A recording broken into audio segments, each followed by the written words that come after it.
Dari mana, Mas? Sebelumnya saya memperkenalkan diri, Pak. Nama saya Fajar Rizky Suratman. Oke. Saya dari kampus Politeknik Aliusaha Perikanan yang bertempat di Jakarta, yang dinaungi langsung oleh Kementerian Kelautan dan Perikanan. Oh, ada ikatan dinas berarti? Ya, kedinasan. Kedinasan. Dulunya ikatan dinas, sekarang diganti kedinasan. Kedinasan. Oke. Aslinya? Asli saya sendiri dari Rembang sini. Rembangnya mana? Rembangnya di Kelurahan Tanjung Sari, Dukuh Mujung. Oh. Nah, sekarang sudah semester berapa, Mas? Sekarang semester 5. Semester 5.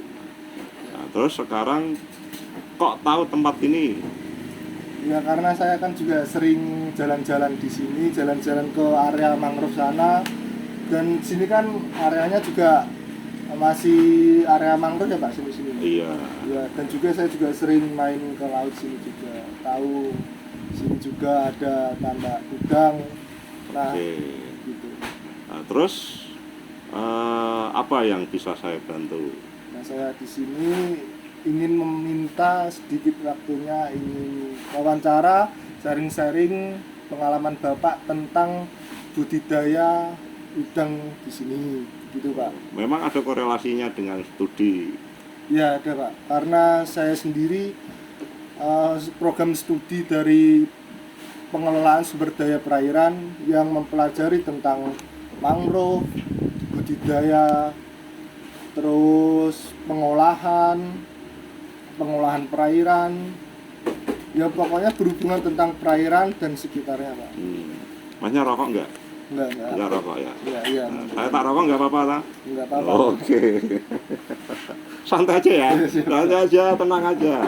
Nanti kalau minta waktu sedikit tak kasih banyak nggak apa-apa. Siap. Nah, gitu ya. Iya. Jadi saya itu seneng kepada ya anak-anak, wis tak anggap anak-anak wong seumuran anak saya yang semangat belajar gitu. Apalagi kalau saya bisa membantu, seneng saya gitu. Nah, jadi apa yang mau ditanyakan tentunya tentang budidaya, atau kalau mau tanya soal mangrove ya saya bisa jawab, wong saya ini asli pesisir. Nah, jadi mangrove yang ada itu dulu itu yang nanam mbah-mbah saya. Monggo, apa yang mau diketahui? Sebelumnya ini budidaya jenis udang apa Pak? Paname, Mas. Paname gitu. Nah, Paname untuk luas satu petak kolam atau keseluruhan dari kolam ini berjumlah berapa dan luasnya berapa Pak? kalau jumlah petaan ini ada 6, 5, 11, ada 12. Ada 12 peta. Masing-masing peta itu antara 2.000 sampai 3.000 meter persegi. Terus Pak, sistem pengelolaan dari udang ini itu seperti apa Pak? Seperti contohnya kayak pemberian pakan itu sehari berapa kali, terus misal ada penyakit dalam kolam ini, dalam udang ini, tindakan dari Bapak seperti apa? Oke. Jadi soal pakan, nah ini ada 2 cara Mas. Pertama itu umur 0 sampai dengan umur biasanya sampai umur 40 hari. Itu kita kasih secara manual. Nah, kita kasih secara manual maksudnya itu ada yang namanya anak kolam. Anak kolam itu orang yang bertanggung jawab atas budidaya udang di kolam. Nah, itu yang bertugas untuk memberi makan. Pada saat udang umur 0 sampai 40 hari itu pakan dikasih memutar oleh anak kolam. Dan waktu pemberiannya itu terbagi 4 waktu. Pagi, siang, sore, malam. Itu. Nah, kenapa? Nah, kan harusnya seperti itu. Kenapa? Karena udang waktu itu masih kurang dari 5 gram. Kalau udang di bawah 5 gram itu makanya kita kasih jarak yang agak longgar. Jadi kalau 24 jam ya, Iya. itu kita bagi 4 kan gitu loh. Iya. Nah itu ada selang waktu kan gitu.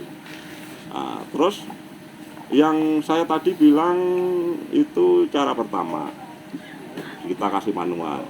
Ya, untuk cara kedua itu setelah udang umur di atas 40 hari itu pakai AF, Apa itu? auto feeder. Oh, Auto feeder ini ya alat pemutar pakan. Jadi anak kolam hanya mengisi AF tersebut, tidak memutar. pakai mesin sendiri gitu. Iya, ada, nanti dilihat. Mesinnya kayak semacam dandang. Tahu dandang, Mas? Dia tahu. Dandang itu tempat untuk menanak Nasi. nasi yang besar gitu kan.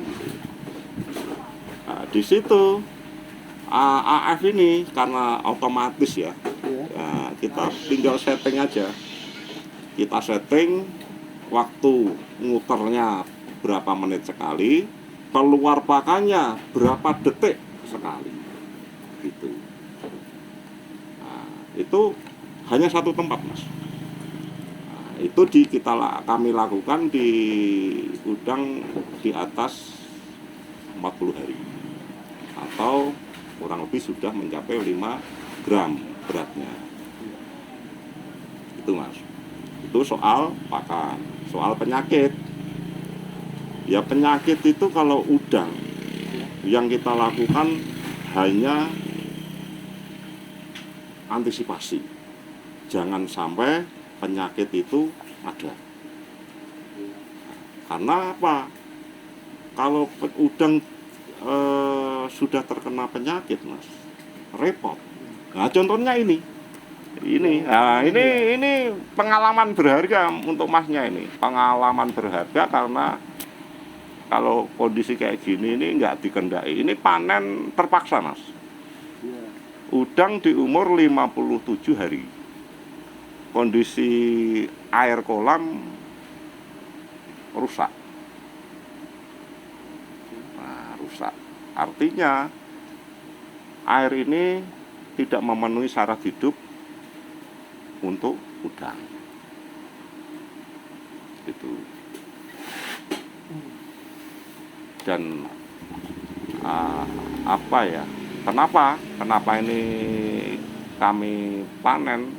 Seharusnya kan jadwal panennya kalau udang normal itu di 100 hari sampai 110 hari, Mas. Nah, ini karena ada kematian. Udang baru mencapai beratnya itu 7 gram. Juga. 7 gram per ekornya. Semisal kalau nggak dipanen malah bahaya, Pak ya. Nah, kalau nggak dipanen ya kita nggak panen, habis, Iya. mati gitu loh. Jadi udang ini ya memang resiko tinggi, Mas. Resiko tinggi. Gitu. Oh iya, Pak. Saya lihat kan ini ada peta kolam baru. Nah, untuk pembuatan peta kolam baru ini, caranya itu seperti apa ya? Contohnya kayak diisi lagi air, nanti ini airnya didiamkan berapa hari atau seperti apa? Oh gitu. Sebelumnya masih ada, Mas, perlakuan. Jadi kalau Mas siapa tadi, Mas? Mas Fajar. Mas Fajar lihat, ini petaan ini masih jauh dari jadi. Masih jauh Ini dari masih siap. tahap apa? Ya, ini baru tahap pembuatan kolam di awal. Jadi ini pengerukan, Mas. Nah, ini baru selesai dan ini kemarin dilakukan oleh alat berat, ekskavator. Ya, toh? Setelah nanti berikutnya itu di finishing tenaga orang, dirapikan, diatur kemiringannya. Jadi dasar tambak itu seperti kerucut terbalik, Mas. Bisa membayangkan kerucut terbalik. dasarnya gini. Tapi ya landai, nggak curam kayak Iya. kerucut. Nah, itu tujuannya nanti pada saat sudah ada air, sudah ada kincir memutar ini otomatis kotoran di tengah. Nah, gitu. Nah, itu. Oke, kita lanjut. Tadi kembali ya, setelah ini dirapikan tenaga orang, setelah itu ada pengapuran lantai sebelum ditutup mulsa. Nah, itu untuk menjaga pH tanah lebih stabil. Gitu. Terus setelah itu kita tutup dengan mulsa. Mulsa itu ya plastik yang biasanya digunakan di lahan pertanian untuk tanaman hortikultura. Biasanya itu. Nah, itu dijepit dengan piting yang terbuat dari bambu. Gitu. Setelah tertutup, itu baru kita isi air. Kita isi air sepertiga dari luasan kolam. Itu kita sterilisasi dulu. Nah, kita diamkan setelah 2-3 hari, kita baru isi penuh sesuai kebutuhan budidaya. Nah, setelah penuh, itu juga dilakukan sterilisasi lagi. Nah, terus itu selama 10 hari lah. 10 hari sampai 15 hari, tergantung kondisi nanti obat-obatan untuk sterilisasinya sudah netral, baru kita tabur benur. Itu.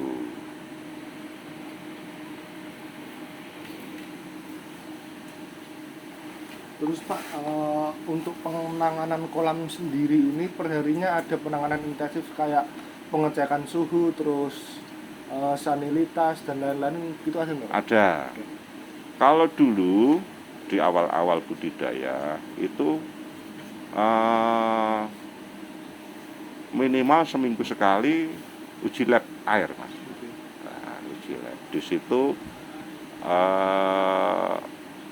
kimia air kita uji di situ tentang total pannya, tentang nitritnya, tentang amoniaknya, tentang terus biologi airnya itu jumlah plankton, jenis planktonnya apa saja. Nah, itu ada. Nah, terus karena kondisi ya, Mas.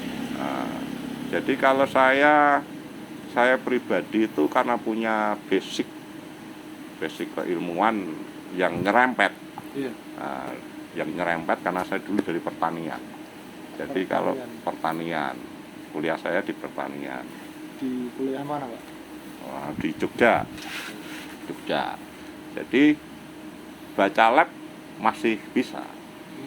Tapi kalau teman-teman petambak lainnya, apalagi lebih sepuh, ini hal yang nggak familiar. Uji lab ini, ya kan? Akhirnya karena nggak familiar, menjadi hal yang sangat menyulitkan, ribet. Nah, terus pada akhirnya itu di awal itu saya nambah itu 2011 sampai sekarang. 2011 ya? 2011. Jadi awal pembangunan tambak ini 2011 atau 2011. Terus sekitar 2015 itu saya mempunyai inisiatif untuk menyederhanakan parameter yang terkait dengan kimia air maupun biologi air. Itu dengan cara memvisualkan. Jadi dengan harapan secara visual kita itu sudah tahu air ini bagus atau top sesuai dengan topnya hasil lab. Nah, gitu. Ya supaya simple, Mas. Parameter ini simple untuk pegangan teman-teman juga. Teman-teman petambak yang saya ceritakan tadi yang melihat hasil lab ini sangat meribetkan kan gitu loh. Nah, gitu. Ini bukan berarti keilmuan ini nggak penting loh. Penting ya, penting yang ini yang masih muda-muda harus tetap belajar gitu. Ini untuk yang tua-tua, untuk yang tua-tua tapi masih berkecimpung di usaha budidaya udang. Nah, dari inti budidaya ini, resep dari Bapak agar budidaya udang ini bisa sukses dan berhasil itu bagaimana, Pak? Ya, oke. Jadi kalau tip ini mungkin secara umum ya, tip secara umum mestinya telaten. Dalam artian telaten di budidaya air ini monitor soal kualitas air. Kalau kualitas air tadi sudah saya sampaikan ada parameter-parameter yang harus dipenuhi. Dan kalau khusus di sini itu sudah saya simpelkan. Jadi dari kecerahan air. Dari kecerahan air itu ada standar yang harus dipenuhi. Kalau saya pakai standar kecerahan air maksimal di 30 cm. Itu di usia panen, Mas, begitu. Kalau usia baru tabur itu ya sekitar masih 50-40 cm. Gitu. Karena di situ kalau menurut saya di kecerahan itu di situ plankton juga ketersediaannya nggak terlalu over. Terus sampah juga otomatis sedikit. Nah, akhirnya amonia ini juga enggak banyak. Nah, kan gitu. Dengan kita melihat kecerahan air itu otomatis ikutannya seperti itu, ya toh. Nah, itu yang saya maksud mensimpelkan standar. Jadi saya bisa tahu, bisa mengira-kira, Mas. Jadi plankton ini pada saat ini di kecerahan sekian, ini planktonnya berapa ribu per mililiter, itu kisaran saya bisa tahu. Jadi dalam kolam terlalu banyak plankton juga nggak baik ya? Nggak baik, semua harus terkendali, harus seimbang antara plankton, antara bakteri. Seperti munculnya busa. Busa ini busa bakteri mati atau bakteri sesuai dengan target kita sehingga proses penguraian jalan. Nah, busa ini macam-macam, Mas. Kalau busa seperti air sabun, nah contohnya seperti itu berarti bakteri mati. Nah, itu dari pengalaman, Mas, dari pengalaman gitu loh. Jadi ini bukan saya merusak teori di sekolah ya, ini bukan gitu loh, tapi lebih ke praktisnya. Saya buat praktis. Jadi dalam inti budidaya udang ini yang terpenting adalah airnya ya, Pak? Iya, betul.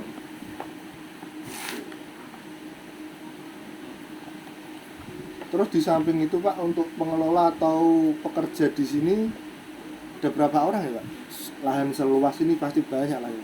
Ya tadi jumlah petaan minimal, jadi satu peta itu satu anak kolam. Satu anak kolam? Iya, itu yang bertanggung jawab di kolam budidaya. Satu kolam ini yang bertanggung jawab satu orang 24 jam. Nah, terus nanti kalau butuh mungkin tenaga, ada perbaikan pematang atau apa, itu baru manggil tenaga harian. Terus, Pak, untuk pembeli atau setelah panen, apakah ada pembeli langsung yang ke sini atau Bapak store ke kemana gitu? Oke, jadi kalau petambak ini, jadi khususnya sini ya, petambak sini itu memang nggak bermain dengan pabrik langsung, jadi supplier mas. Supplier. Supplier itu yang datang ke sini. Seperti yang tadi nih, Pak? Ya, jadi kita sudah punya komunitas supplier, terus itu sekarang komunikasikan mudah mas. Iya. WhatsApp di situ.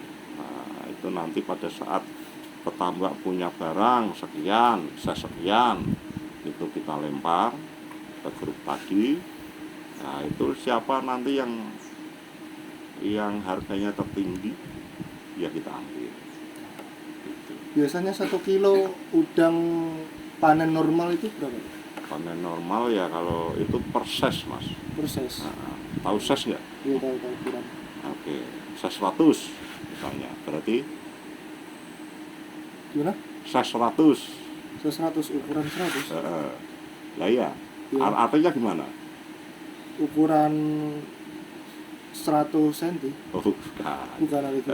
Jadi ukuran udang itu dia pakai istilah ses ya, 100 katakanlah. Iya. Itu 1 kilo isinya 100. 1 kilo 100. Oh, itu ya. Ya beda gitu. Beda ya. Jadi itu yang menjadi acuan untuk harga mas. Biasanya itu berapa? Kalau 100 itu sekarang sekitar 55 sampai 57.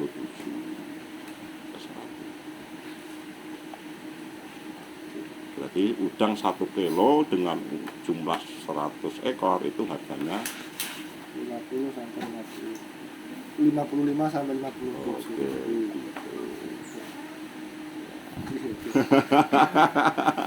Jadi bukan kayak saya sepatu, bukan. Itu ada alatnya sendiri atau gimana Pak? Ya kita sampling. Jadi pada saat panen kayak gini ya, nah itu nanti kita ambil 3 kilo, kurang lebih 3 kilo. Ya 3 kilo, kita hitung isinya berapa. Nah, ketemu kan per kilonya berapa, nanti dibagi 3.